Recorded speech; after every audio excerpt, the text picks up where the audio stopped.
Olá pessoal, bem-vindos ao Livros e E-Books, eu sou o Carlos e como todos os meses, hoje eu estou aqui para mostrar para vocês quais foram as minhas leituras do mês de setembro.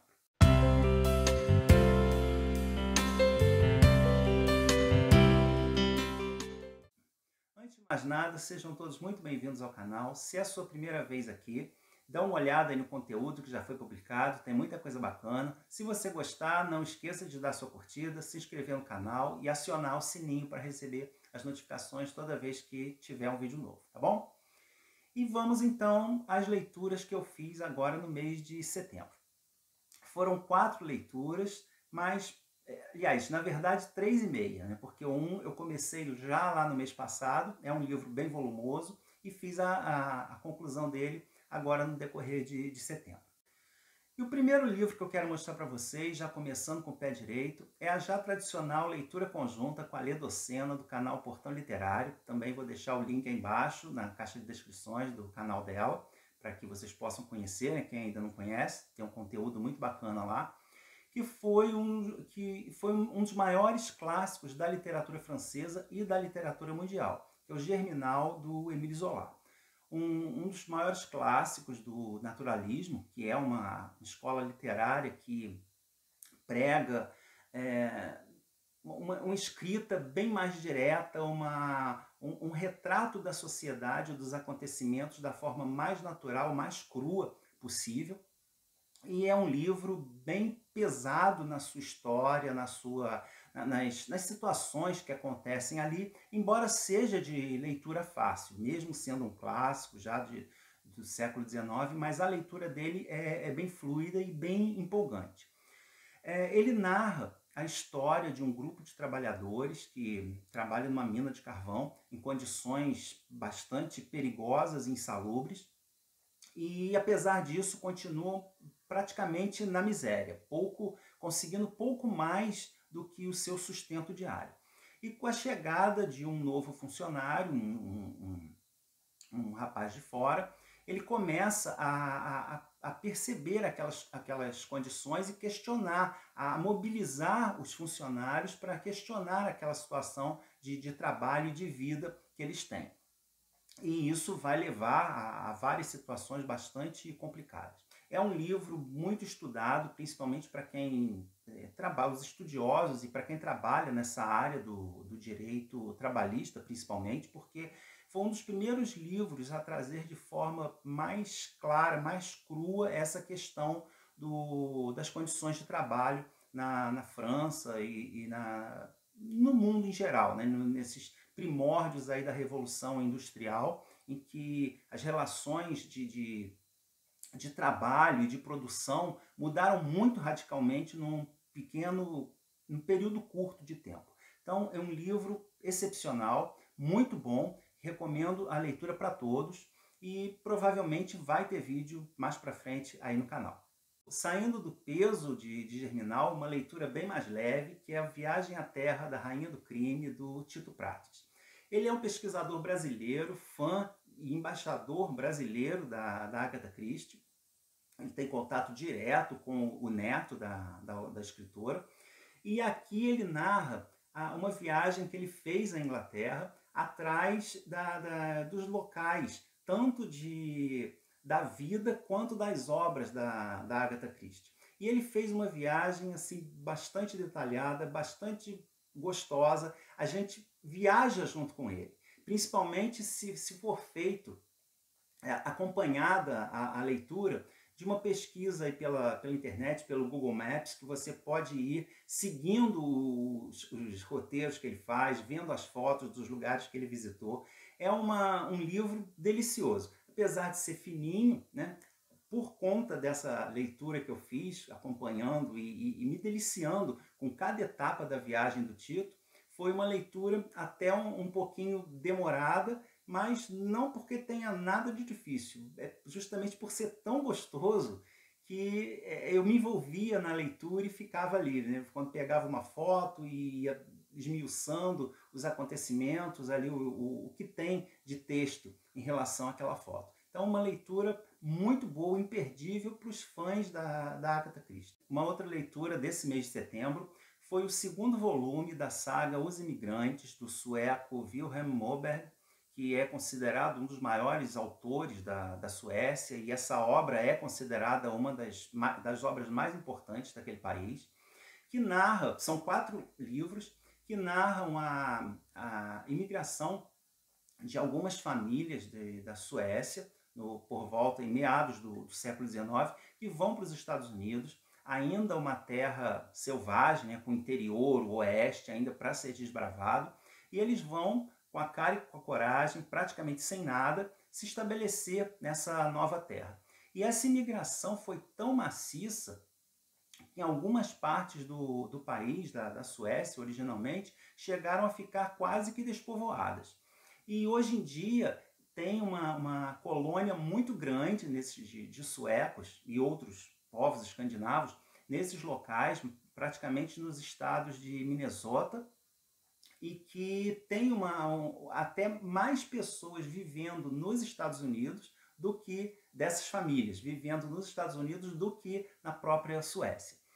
No primeiro volume, a gente que chama simplesmente Os Imigrantes, que eu já falei na leitura de um mês anterior, eu vou deixar o link aí também, a gente acompanha as motivações, os problemas dessas famílias na Suécia, as motivações que cada um tem para viajar, para emigrar, que são várias pessoas diferentes que formam um grupo, e a viagem em si, que é uma viagem de vários meses por mar, em que eles passam vários percalços, é uma viagem bastante difícil, e finalmente terminam chegando ao porto de Nova York. Nesse segundo volume, que chama Rumo a uma Boa Terra, a gente já acompanha o trajeto deles, desse grupo, de Nova York até se embrenhando no país. E eles viajam principalmente através do rio Mississippi, naqueles vapores, naqueles navios, né, com aquela roda, navios a vapor, e depois também por trem e a pé, até chegarem a um local, tomarem posse do local, se estabelecerem ali, começarem a construir uma nova vida ali. E os dilemas que vão surgindo também. Alguns não se arrependeram de mudar, outros não, outros já têm sonhos diferentes do que se estabelecer numa nova terra. Então é uma saga familiar bastante interessante e que, especialmente nesse volume, me fez pensar bastante em como nós somos privilegiados das condições de vida atuais que nós temos agora no século XXI. Porque você chegar numa terra sem nada, sem condições nenhuma, sem dinheiro, apenas com algumas ferramentas básicas e com os seus braços para trabalhar. Deve ser uma situação assim realmente que a gente fica difícil até mesmo de imaginar uma situação tão difícil como essa. Eu pretendo, no final da série, como eu falei, são 4 volumes, ainda faltam 2, pretendo ler ainda no decorrer desse ano, e aí eu venho fazer um vídeo mostrando a série toda para vocês. Infelizmente, ela não foi publicada em português. Eu estou lendo os e-books em inglês, a publicação original é em sueco, e é uma pena, porque é uma obra fantástica e muito recomendada. E para terminar, mais uma leitura que eu estou fazendo com a minha esposa. A gente já vem lendo alguns livros no decorrer dos últimos meses, e essa leitura começou no mês passado, eu já falei um pouquinho dela no vídeo com as leituras de agosto, que é o Romano, do Mika Waltari. Um calhamaço assim, de responsa, mas que você lê assim numa tacada. Quando você vê, você já leu assim 50 páginas brincando. Porque é uma história muito gostosa, ao mesmo tempo que é um romance de aventura, ele é um romance histórico, se passa na Roma Antiga, e é também um romance de formação. Que aqui nós acompanhamos toda a vida do Minuto Lauso, o personagem principal, que é um jovem, um pouco mais que uma criança, que ele pertence a uma família nobre e vai aos pouquinhos mostrando o desenrolar da sua vida, como ele vai conquistando as etapas que ele tinha que ultrapassar como cidadão romano para para atingir, né, o status que ele merecia como cidadão romano. Então ele tinha que passar pelo exército, ele tinha que passar pelos órgãos públicos, pela administração pública, e ele vai adquirindo conhecimento, se envolvendo com pessoas, algumas históricas, outras não, e vai galgando assim o poder de Roma antiga. Ao lado disso, ou como pano de fundo, a gente vê bem forte aqui também o desenvolvimento do cristianismo, dos seus primórdios, as primeiras perseguições que os cristãos sofreram. Tem cenas assim bastante bem detalhadas, então são bastante cruéis, né, difíceis mesmo, algumas de ler, e passam por aqui também vários e vários personagens históricos. Então temos os imperadores Cláudio, Nero, o filósofo Sêneca, o escritor filósofo também Petrônio, e várias outras personalidades, né? As esposas famosas, Messalina, Popeia Sabina, que era esposa do Nero, todos com papéis bem importantes nessa trama.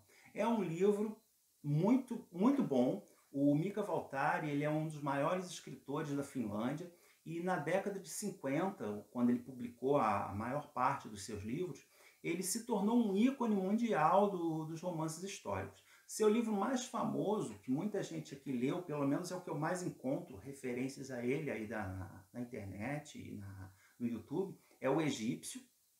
Mas, além disso, ele escreveu também outras obras históricas, e junto com o egípcio, esse aqui o romano, e mais um, é o etrusco, é considerada a trilogia principal, né, histórica dele, que são 3 obras-primas, mas que não tem assim, ligação nenhuma com a outra, né? São de épocas diferentes, se passam em situações bem diferentes, mas todas são maravilhosamente narradas e foram grandes sucessos nas suas épocas de lançamento.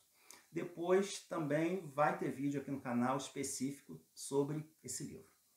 Essas foram as minhas leituras no mês de setembro.